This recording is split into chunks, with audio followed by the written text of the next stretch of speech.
Our MC has been bullied so badly that he decides to jump off the roof of his own high school and end his life. But just then, a message from his grandmother arrives on his phone. Seeing it reminds him of her warm, smiling face. However, this woman isn't actually his real grandmother. She is one of the demon general's servants from the demon realm, and she has secretly been protecting him from monsters and demons. She never lets him discover the truth because Naro is no ordinary human. He is actually the prince of the demon realm. The story begins at a high school, where Naro is being targeted by a group of bullies. Suddenly, one of them comes from behind, shouts, "Hey, punk," and smacks Naro hard on the back of the head, sending him crashing to the ground. The bully starts making fun of him, and when Naro tries to get back up, the bully sits on top of him and starts posing while his friends record everything on their phones. He grabs Naro by the hair and mocks him, saying, "Good morning, loser, you damn Liga Naro." Later, during lunch break, Naro is quietly eating in the cafeteria when two students walk over. One of them suggests sitting there, but the other quietly warns him, that's the guy who gets bullied. They leave soon after, but Naro doesn't care and continues eating. He explains that his name is Han Naro, but everyone calls him Dogro. He's a transfer student, an outcast, and someone everyone treats like a joke. Just then, someone comes from behind and kicks Naro hard in the waist, knocking him to the floor. His medicine falls out of his hands. It is the same bully who had been recording him earlier. When Naro tries to reach for the medicine, the red-haired bully steps on it and crushes it under his shoe. He asks, "Why do you take this every day?" Another bully jokes, "Is it Viagra?" The red-haired bully laughs and asks if Naro gets an erection every night, warning him to be careful in case his mother catches him. Then he suddenly remembers something and adds, "Oh, I almost forgot, you're an orphan." Naro silently glares at them. His stare is so intense that the bullies actually go quiet for a moment. Then one of them laughs and says, "Did you see his eyes?" Another admits, "I was actually scared looking at him." Just then, a bald bully walks over and says, "Why are you bothering a sick kid? You should be helping treat him." He then sarcastically suggests physical therapy. Without warning, he kicks Naro hard in the face, punches him in the stomach, and starts slapping him repeatedly. But Naro isn't bothered by being beaten. What truly frustrates him is that his own body refuses to obey him. The angrier he gets, the weaker he gets. It feels as if his entire body is being bound by chains. He can't even lift one finger, while his heart feels like it's about to explode from rage. Some strange power seems to be stopping him. Naro doesn't care about anything anymore. He just wants to get angry one last time. He wants to kill every single one of them. While thinking this, he continues staring directly at the bald bully. Enraged by Naro's expression, the bald bully raises his fist to punch him in the eye, but before he can, a girl approaches and says, "Move out of my way, because of you I can't get any water." Her name is Luna. The moment the bully sees Luna, his entire attitude changes. He suddenly becomes polite and says, "What a coincidence. I'm sorry, you must be in a hurry. I'll move out of the way." His friends instantly become just as nervous around her and apologize for blocking her path. The three of them say goodbye and quickly leave. Luna watches them go before turning her attention to Naro, who is still lying on the ground. Naro eventually gets back on his feet and walks away without even bothering to pick up his medicine. Luna keeps watching him, but then she notices the medicine lying on the floor. The moment she sees it, she becomes shocked, as if she knows exactly what kind of medicine it is. Meanwhile, Naro reaches the roof of his high school. Standing near the edge, he thinks about how bullying follows him everywhere and keeps getting worse, yet there's nothing he can do because he's too weak. The bullies look happy, as if they don't have a single worry in the world. Then his phone suddenly receives a message from his grandmother. "Naro, what do you want to eat for dinner tonight?" Seeing the message makes him remember her loving words. She always told him, "Naro, you're my treasure. Just looking at you fills my stomach. Naro, you should eat your food slowly. Naro, my 10 lives are worth as much as yours. Naro, you're a good person." As Naro stands there remembering those precious moments, someone suddenly calls out his name from behind. Seeing Naro standing dangerously close to the edge, the boy warns him, "What are you doing? It's dangerous. Get down from there quickly." The boy's name is Jang Yang. Naro tells Jagyong that he was only looking at the view. Jagyong warns him that standing there is still dangerous. Naro then thinks to himself that Jagyong only talks to him when no one else is around. If Jagyong stayed close to him, he would probably get bullied too. With that thought, Naro climbs down from the roof. Jagyong asks if Nero is okay, but Nero ignores him and simply says, "I'm leaving first." He walks away, leaving Jagyong standing there and watching him go. Nero returns to his classroom and quietly walks past Luna, who watches him closely. Then he puts his head down on his desk and falls asleep. Nearby, several students gather around a phone, looking at a photo of a tower with a monster inside. They joke about it being a ghost or something creepy. Luna hears them talking, gets up, and walks away. Meanwhile, the scene shifts to that same tower. The monster from the photo suddenly emerges from inside and climbs down the building. Then it transforms into a human form and walks away, muttering that it needs to find someone. Back at Nero's apartment, Nero is applying medicine to his injuries. When someone knocks on his bedroom door, Nero quickly puts the medicine away and pretends to be asleep. The door opens, revealing his grandmother. "Are you in your room? Are you going to sleep? You should eat something before bed." Nero tells her that he already ate with a friend. His grandmother asks if that's really true and tells her to bring his friends over next time because she'll make them something delicious. Then she closes the door and leaves. Once she's gone, Nero sits back up. His expression turns sad as he lowers his head again. Meanwhile, his grandmother takes Nero's school uniform to wash it. But the moment she pulls out his shirt, she freezes. There are clear shoe marks all over it. Her hands begin to tremble as she stares at the shirt, quietly calling Nero's name. Outside the building, the monster has arrived again. It's disguised as a delivery man and is standing beside a delivery van. The real delivery driver is still inside, exhausted, and saying that only one delivery remains. Just then, he hears something from the side. When he turns around, the monster is standing right beside him. "I need a skin." The scene then shifts to the next morning. Nero's grandmother is preparing breakfast while Nero looks at the reflection in the mirror. He wonders what he should do. His injuries are even worse than yesterday, and he knows his grandmother will be extremely worried if she sees them. Just then, his grandmother calls out, "Nero, get up, it's almost time for school. Eat your breakfast first." Nero hides his face with a towel and says, "I'm not feeling well, so I'm going to take a shower." His grandmother tells him that he should at least eat a little, but Nero promises he'll eat after his shower. Suddenly, the doorbell rings. Nero checks the camera and sees a delivery man standing outside. There's a delivery. His grandmother asks who is outside, and Nero, still hiding his face, tells her it's a delivery man. Then he presses the button to unlock the door before heading into the bathroom. As Nero takes off his clothes, the extent of his injuries becomes clear. His body is covered in bruises and wounds. Then he starts taking a shower. Outside, because Nero has unlocked the door, the delivery man enters the apartment. Hearing the sound, his grandmother asks, "Who is it?" But the delivery man doesn't answer. He simply walks toward her. Then the truth is revealed. This delivery man is actually the same monster from before. Nero's grandmother is shocked when she sees him. The monster suddenly attacks her, but she manages to dodge the first strike. Nero is still showering inside, so he doesn't hear anything happening outside. The monster attacks again, knocking her to the ground and leaving a cut across her cheek. But instead of panicking, Nero's grandmother looks at him and says, "So you finally found him again." A strange mark suddenly appears on her face. Then several bloody strings burst from her hands and wrap tightly around the monster. She pulls on the strings, binding it even tighter until the monster cries out in pain. "I told you not to look for him again." The monster desperately struggles against the restraints. It shouts something about a key, and here key means a literal key. The monster then uses all its strength to break free. The force is so great that both of its arms are ripped apart, finally snapping the bloody strings apart. The monster attacks Nero's grandmother again and says, "Until I find the key, I'll keep searching for him." Meanwhile, the broken strings strike nearby objects, causing them to crack and break. The noise reaches Nero, making him wonder what kind of sound that was. He turns off the shower and listens carefully.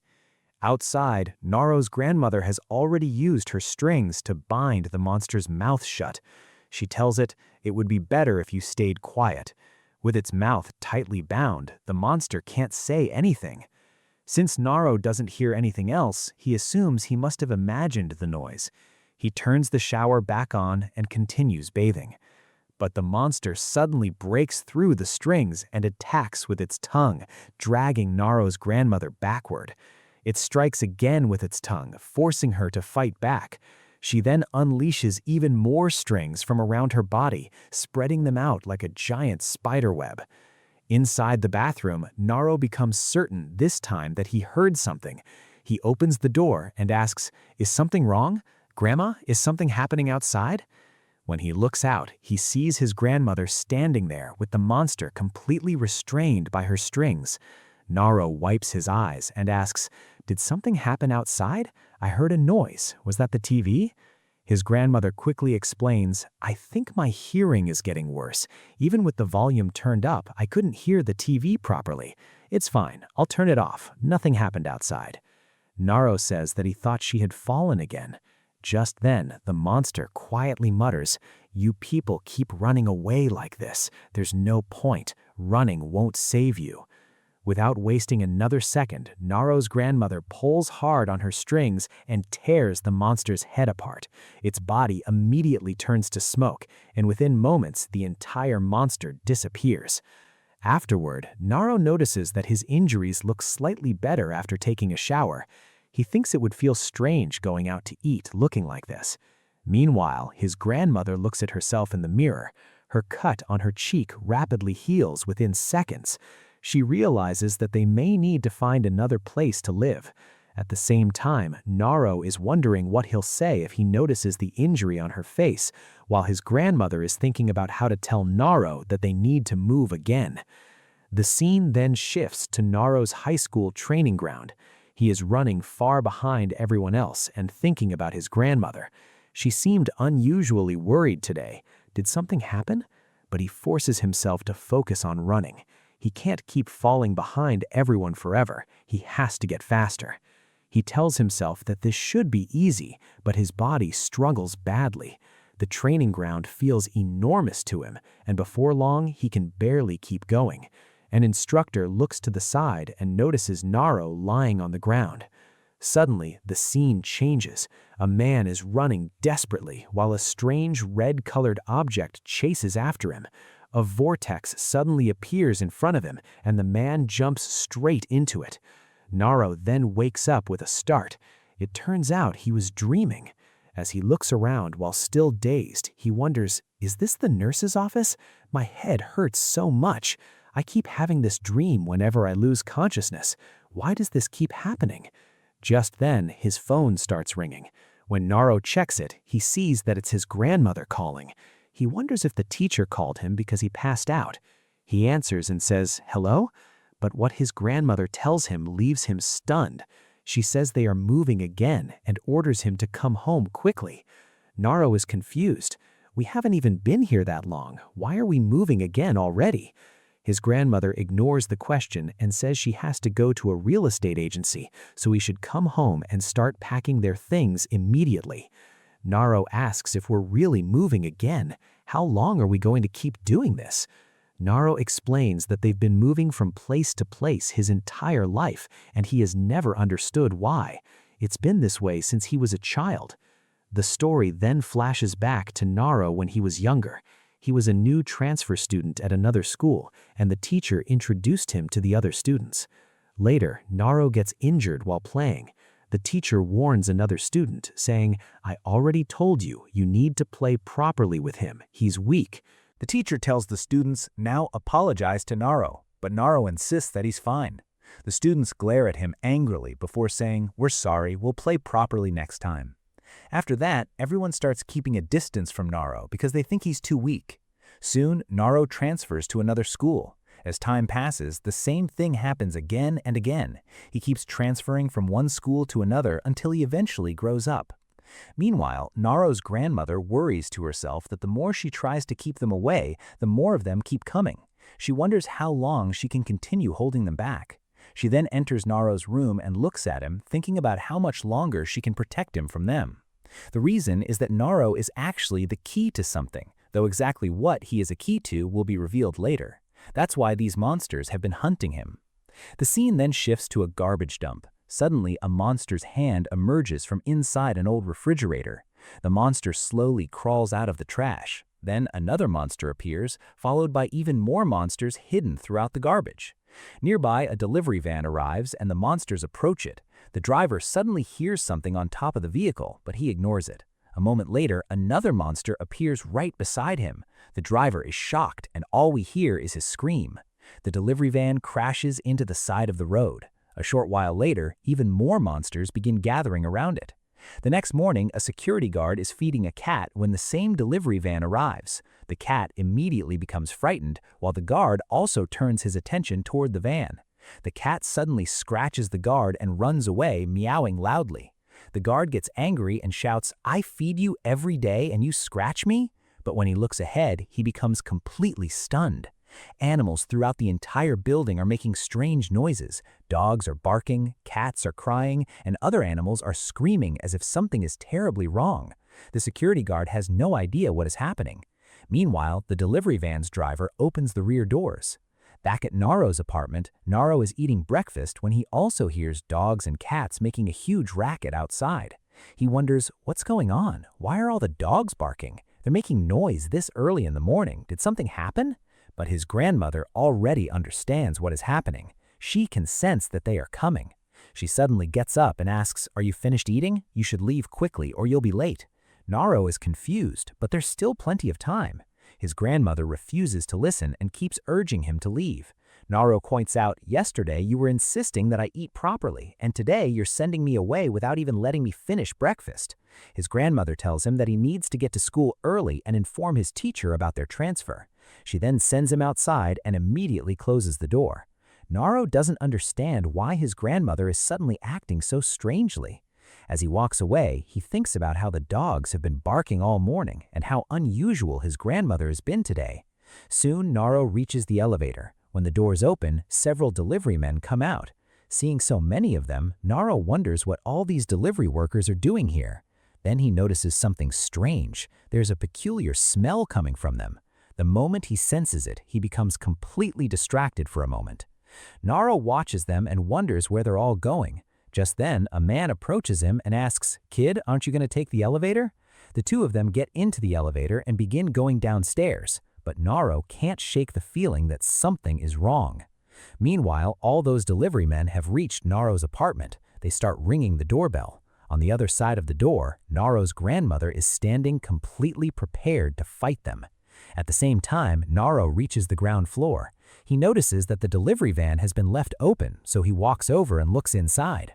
But the van is completely empty. Naro thinks, there's not even a single delivery package here. So what are all those delivery men doing here? Suddenly, he hears a strange noise from above. Naro looks up and sees one of the delivery men falling from the building.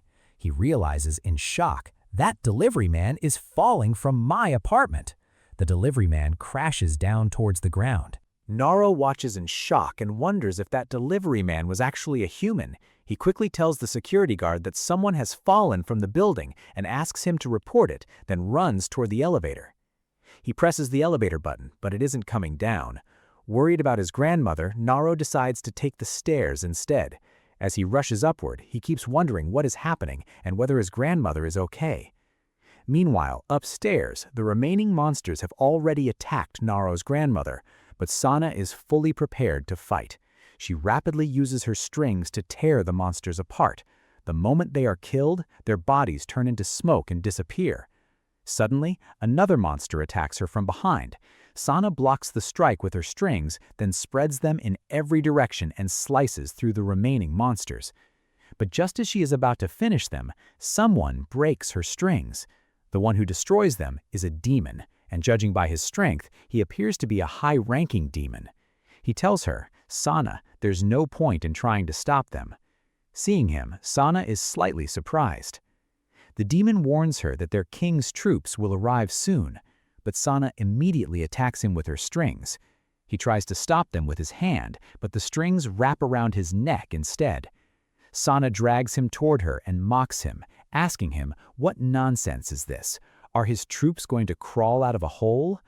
Her words anger the demon. He breaks her strings and attacks her, but Sana blocks the strike by raising her hand.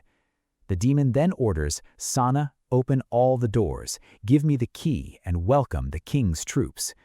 Instead, Sana wraps one of his arms tightly with her strings and throws him high into the air. She follows him upward, binds his entire body with her strings, and starts pulling them tighter. The demon screams in pain. Sana then asks, who exactly is this king? Meanwhile, Naro is running toward his apartment as fast as he can. Back inside, the demon is still being dragged by his neck with Sana's strings. He demands, give me the key. Sana replies, I don't have any key, and all the doors are already locked. The demon insists, give me the key. Outside, Naro finally reaches his apartment. The door is about to open, and the sound makes Sana look shocked, but the door refuses to open. Naro becomes even more worried and starts desperately trying to open it. Inside, Sana has actually locked the door with her strings while holding the demon with her other hand. The demon takes advantage, breaks her strings, and drives his hand straight through Sana's stomach. He starts laughing, and his laughter sounds deeply unsettling. Hearing it, Naro becomes even more terrified. He pounds on the door and desperately cries, "Grandma! Grandma!" Sana immediately cuts off the demon's arm that is still inside her body. The demon tells her, Sana, trying to stop us is pointless. Sana responds bitterly, how can you throw your life away over something so meaningless? Does any of this make sense? I wish you had simply left us alone. The demon then reveals what truly surprises her. He says, you used to be a head guard, and now you're protecting some ordinary child? The demon realizes that Sana is even willing to risk her life for this child. That means Naro can't possibly be an ordinary kid. He asks himself, could this be the child? Seeing Sana's furious expression, the demon becomes certain that his guess was correct. He then says, if the king finds out about that child. Before he can finish, Sana rushes toward him, grabs his face and slams him against the wall. Furious, she demands, how did you find out? Tell me, you're going to die anyway. She then crushes the demon's head with her hand, making him scream in pain. Downstairs, the security guard looks around and says that Naro claimed someone had fallen from above, but there isn't anyone there. He assumes the kid must have been fooling him. Meanwhile, the monster has climbed up the building and reached Naro, who is desperately shouting for someone to open the door. Inside the apartment, Sana has already killed the demon. Her strings are spread throughout the entire room, blocking the doors and windows. She realizes they need to escape before more enemies arrive. But then she senses something behind her. When Sana turns around, she sees that the monster has wrapped Naro in its tentacles. Naro has no idea what's happening. Sana urgently says, let that child go, he's just a human. The monster replies, he's not an ordinary human, he's very important to you. Sana offers him anything he wants in exchange for Naro's release, but the monster says, Sana, I know all your tricks. Give me the key first, then I'll let the child go. When Sana refuses, the monster presses one of its claws against Naro's face. Seeing this, Sana screams at it to stop. Her strings burst out as she begins releasing her power. Naro stares at her in shock. But the moment Sana realizes that she has exposed her true power in front of him, she quickly returns to her normal form. The monster takes that advantage and uses one of its tentacles to cut off Sana's arm. Naro screams, Grandma! In desperation, Naro bites down on the monster's arm. He sinks his teeth into its skin and tears at it, making the monster scream in pain. But the monster violently throws Naro backward. Naro crashes into the wall, blood spilling from his mouth. Sana is horrified and rushes toward him shouting his name. Then, blood suddenly splashes onto Naro. It's Sana's blood. The monster has driven its hand straight through her chest. Seeing this, Naro forces himself back onto his feet and prepares to punch the monster. But before he can attack, the monster's hand pierces straight through Naro's chest as well. It then throws him to the ground. Laughing, the monster tells Sana, Head guard Sana, I'm truly disappointed in you. For the sake of a weak child, you exposed your true strength. But suddenly, the monster feels an overwhelming pressure behind it. It slowly turns around in fear. Countless strings are emerging from all around Sana. The monster realizes in horror, so this is the true power of the head guard. Sana extends her hand. Every string instantly wraps around the monster, slicing into its body from every direction. The monster screams desperately as the strings cut deeper and deeper. Then, Sana clenches her fist. All the strings tighten at once, tearing the monster completely apart. Naro lies motionless on the floor, and this marks the beginning of a long and terrifying period. A horrifying scream echoes across the land, making it seem as if the entire mountain has been drenched in blood. The scene then shifts to the past. Sana is running toward the sea with someone in her arms. A woman calls out to her, "Sana, please take care of Naro. Hurry and get Naro out of here." This woman is likely Naro's mother. Sana is carrying baby Naro in her arms. Ahead of her, a massive vortex is forming in the sea. With no other choice, Sana jumps straight into it with Naro. This is the same mysterious dream Naro sees whenever he loses consciousness, but in his dreams, he can never see anyone's face. Back in the present, Naro hears someone desperately calling out to him, "Naro, don't die. You can't die. You have to stay alive." Hearing the voice, Naro asks, "Who are you?" He then thinks that he has heard that voice somewhere before. The scene suddenly shifts to Naro's past again. He is shown beating up another child. The child looks at him and asks, "What did I even say wrong? You don't have a mother. You live with your grandmother." Naro cries as he keeps beating the boy and demands, "What did you just say?" Just then the boy's mother arrives. She grabs Naro by the ear and slaps him across the face, scolding him, "Is this how your grandmother raised you? Don't you have even the slightest bit of manners?" She takes her son away and warns him, "Don't ever hang around kids like that." The boy cries and protests, "I didn't do anything. He was the one who hit me first." Meanwhile, Naro is left crying and calling out for his grandmother. The scene then returns to the present. Naro is lying in his grandmother's arms with a huge hole through his chest. Seeing him in this condition, Sana begins to cry. Just like Naro called out for his grandmother when he was a child, she now cries out his name. Sometime later, Sana lays Naro on the ground and sits beside his head. She realizes that the enemy has completely taken control of the area. She doesn't know how so many of the king's soldiers managed to get here. Sana then begins performing some kind of technique. Her strings emerge from her body and form something above her head.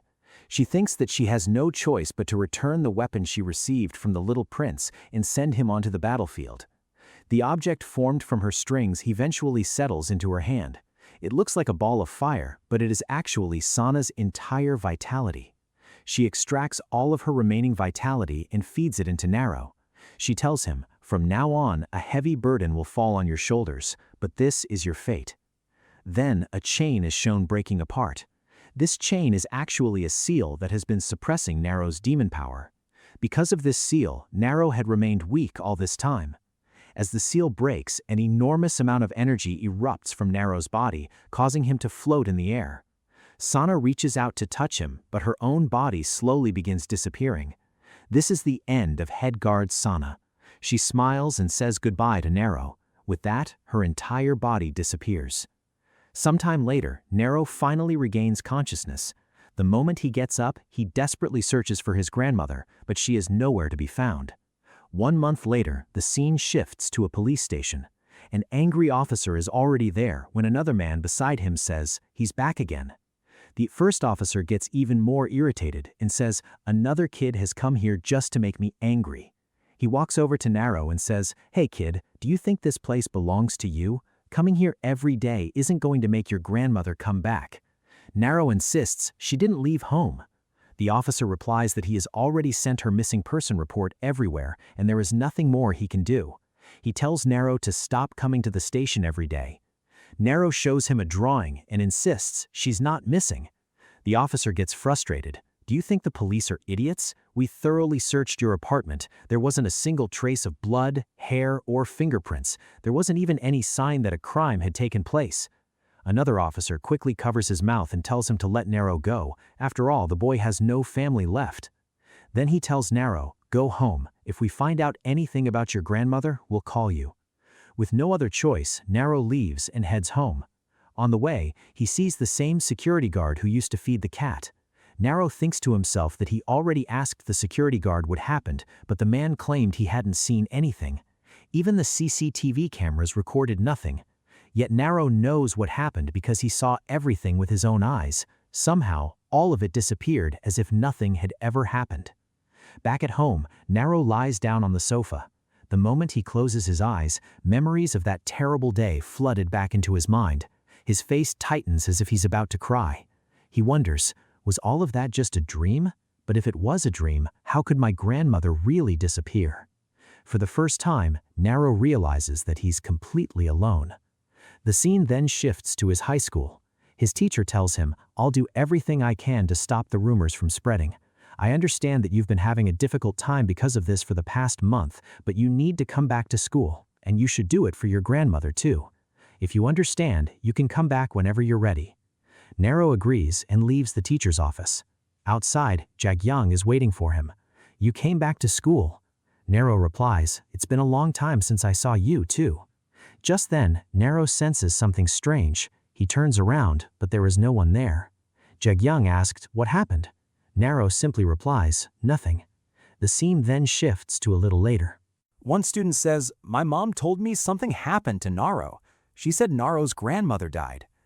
Another student looks surprised, but he seems completely fine. Just look at how many laps he's already run around the training ground. The students start talking among themselves. "Yeah, he's completely different compared to last month. Is this really the same weak Naro we used to know?" Meanwhile, Naro is thinking that something feels strange. Running suddenly seems incredibly easy. He can even feel the tiny stones beneath his feet. He can hear other people's breathing and sense almost everything around him. But then he suddenly stops. This feeling, it's the same feeling I had after leaving the teacher's office, the feeling that someone was watching me. Naro eventually heads inside and changes into his school uniform. Unbeknownst to him, someone is secretly watching him from behind. Naro immediately senses it again. That's the same person I felt earlier.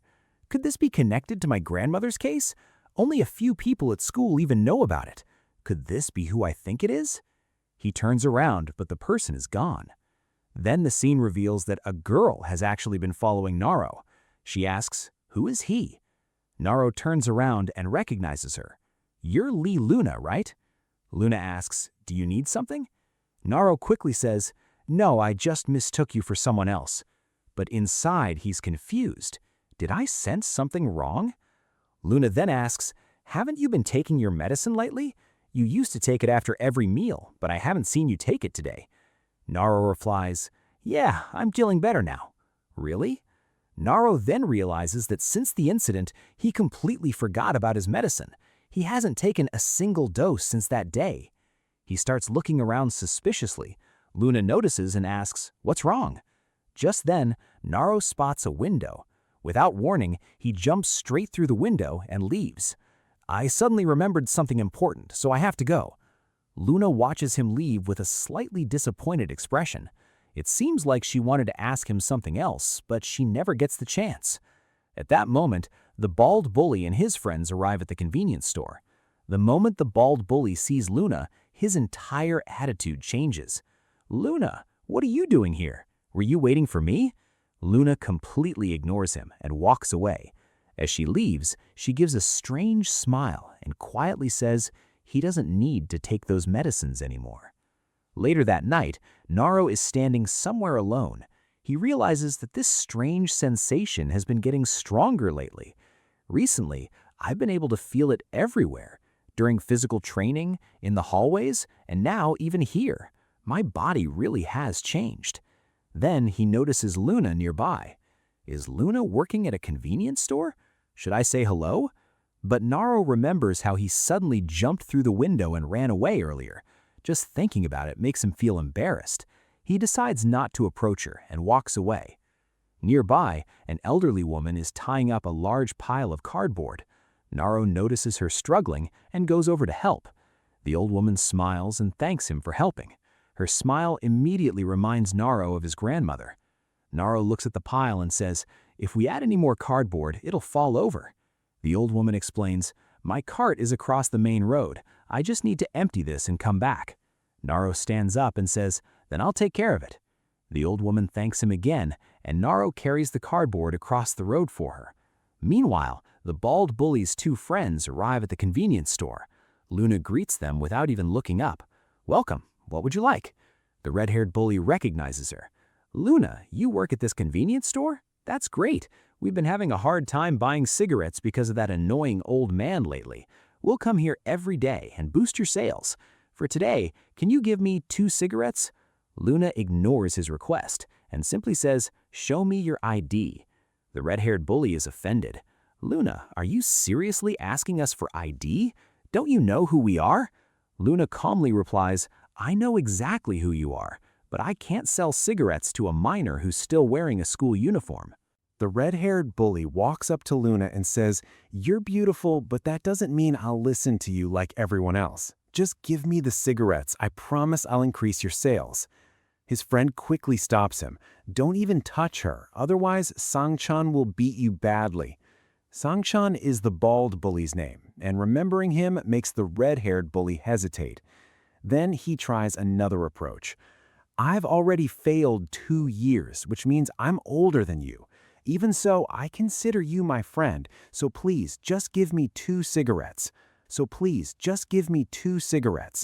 Luna calmly asks, "What's your zodiac sign?" She then asks if they even know what a zodiac sign is.